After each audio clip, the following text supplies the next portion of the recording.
Hey, it's your boy Easy, and on today's episode of Easy Opens, we'll be taking a look at the Street Fighter Akuma figure from SH Figuarts. So let's get this figure free from its plastic prison, take a look, and see what we think about Akuma. So here is Akuma, fresh out the box with all of his accessories. Now, if you're not familiar with Akuma, here's a little bit of a rundown. His name translates to Devil. His first appearance was in Super Street Fighter II Turbo as a hidden boss. He's an emotionless, powerful warrior fixated on mastering the Satsu no Hado, which translates to Surge of Murderous Intent. It's also referred to as the Dark Hado, and it's essentially the antithesis of the power of nothingness, which is what is mainly used by Ryu. And in my opinion, he is one of the most interesting characters in the Street Fighter universe, mostly because he's an agent of chaos. Like, he's just this, like, he'll show up out of nowhere and he's just a powerhouse. Like, you don't know what he's gonna do. He's like a rogue element of chaos, I should say. And I love it. And then also because as a kid he was like a hidden boss, so much like in the way that Reptile and Smoke were in Mortal Kombat, he did the same thing where you had to do some kind of weird thing. I don't even remember what it was.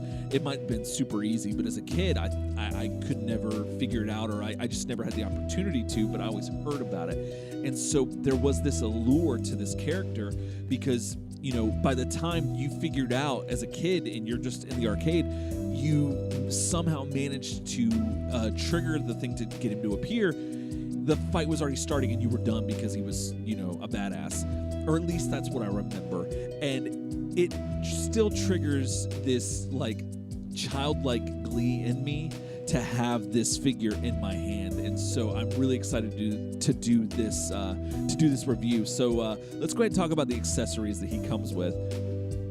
So Akuma comes with 3 different faces. He comes with a neutral face, a focused face, and an angry, like, teeth-gritting face.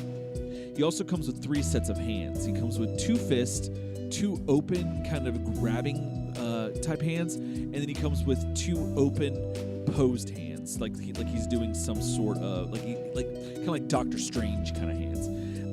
He also comes with prayer beads that belong to his deceased master Gotetsu, and he comes with an Hadoken effect with a stand, and the Hadoken effect is like a purple kind of semi-translucent plastic.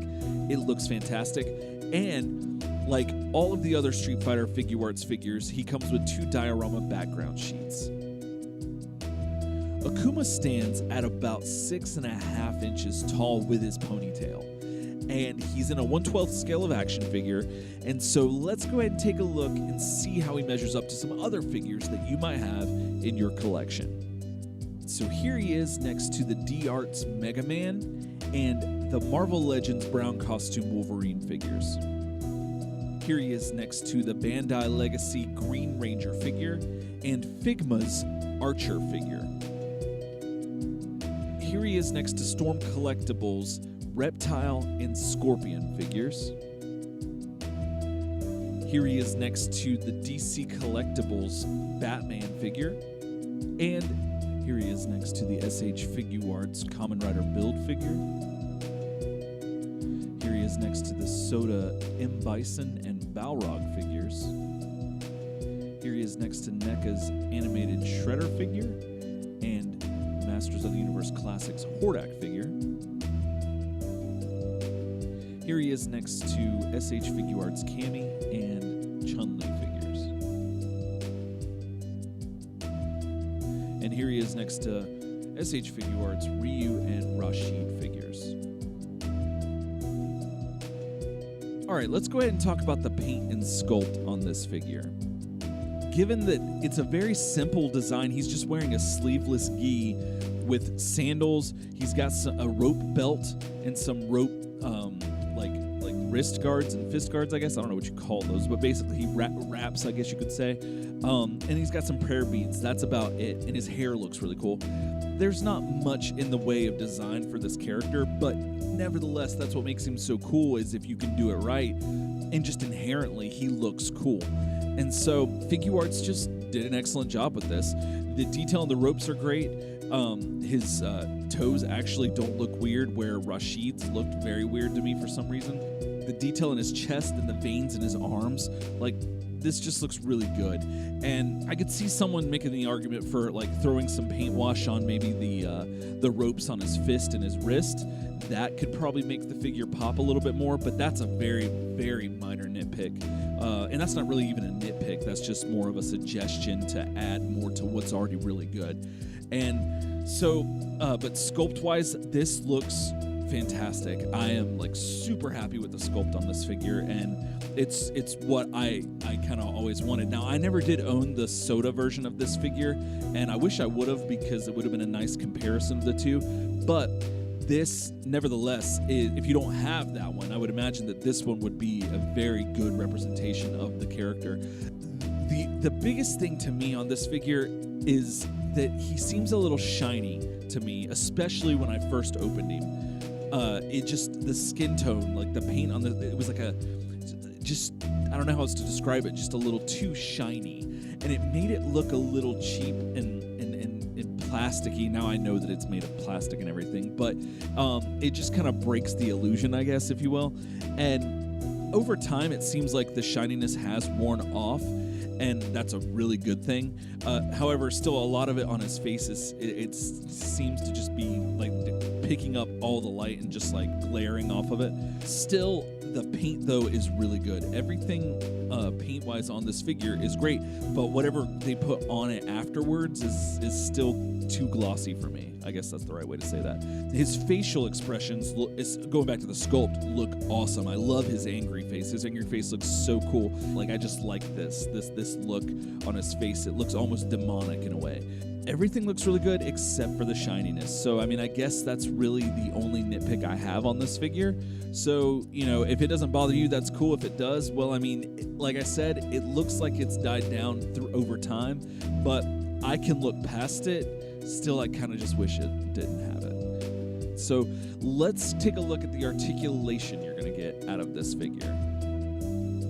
All right, let's take a look at the articulation you're going to get out of this SH Figuarts Akuma action figure. So let's start with the head. So his head is on a ball joint, and you get 360 rotation at the head and the neck. You can pop that off and take off his necklace if you'd like. And you can also change his heads that way as well. Actually, I think you change his face. That's how you change his face. Yeah, you just rip his face right off, and then you put on the one that you want. But yeah, he's got 360 rotation in the head. He can look down this far. He can look up this far. Not very much. His arms will go out and up that far. He does have double jointed elbows. He's got 360 rotation at the shoulder. He does have 360 rotation at the wrist as well. And his legs will go out this far. Let's see if I can, well, that's kind of blurry. But let's see, his knees will go back that far. He's got 360 rotation at the ankle because it's on a pivot. He also has a leg thigh cut to where you can get some rotation, 360 rotation there as well. And let's see, he does have the toe articulation. And yeah, his legs will go forward that far. You can see that pretty well. Now, he does have 360 rotation at the waist, much like Ryu. And I believe this body is not inhibited by the gi like Ryu was, just a little bit. So you can get some good articulation out of the ab crunch there as well. And so, if I'm not mistaken, that's all the articulation you're going to get out of the SH Figuarts Akuma action figure.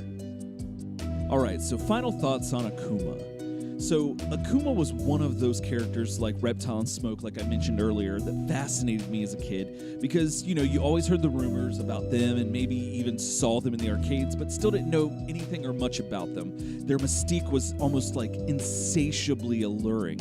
And because if you found out, like I said earlier, how to get them, by the time you started, they were already, like, the fight was already over before you could even, like, process all of this. But somehow, all of this is somehow still embedded in my subconscious. it just made me feel like a kid again when I saw that they were releasing him, and I got super excited about getting this figure. Like I said, I never owned the Soda version or any other version of this character, so finally owning him, I gotta say, is immensely satisfying. Like I say with most SH Figuarts figures, the quality is top of the line. He looks fantastic. He has all the articulation you could possibly want. However, the one thing that I do have to knock it for a little bit was the shininess, as I mentioned earlier. It does kind of grate on me that it's not perfect for me, but I feel like over time it probably will wear off and it will be perfect for me, in my opinion, I should say. Kudos to SH Figuarts for going with the classic look as opposed to the Street Fighter V look. Really love this look of this character, and they did an excellent job. And not to mention that, but he looks fantastic with Ryu and the other figures from this line that we've got so far. And I can only imagine how good he's going to look next to the rest of the ones that come out. And also, he looks really good with Marvel Legends, so you can have your Marvel vs. Capcom stuff going on there as well. So, all that being said, definitely need to pick him up. I highly recommend him, especially if you're an action figure fan or an SH Figuarts fan. You can't go wrong here.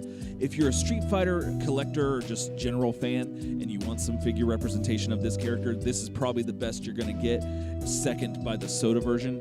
And probably then, I think Storm Collectibles is going to be making a more traditional Akuma as well, and they're really good as well. Pick him up if you see him. Highly recommend it. I'm going to go play with him right now. So, all right, I'm out. So that's going to do it for me today. Thanks so much, guys, for watching. And if you liked what you saw, please hit that like button. And if you want to see more of me, please be sure to hit that subscribe button as well. And if for some strange reason you want to hear more from me, be sure to check the links in the description of this video for my other podcast, where we have Turtle Soup, where a friend and I talk about the Teenage Mutant Ninja Turtles every other week. And then Daydream Nation, where some friends and I talk about a different record every other week as well. All right, thanks again so much for watching. And be sure to check back here often for more opening goodness right here on Easy Opens. Else time.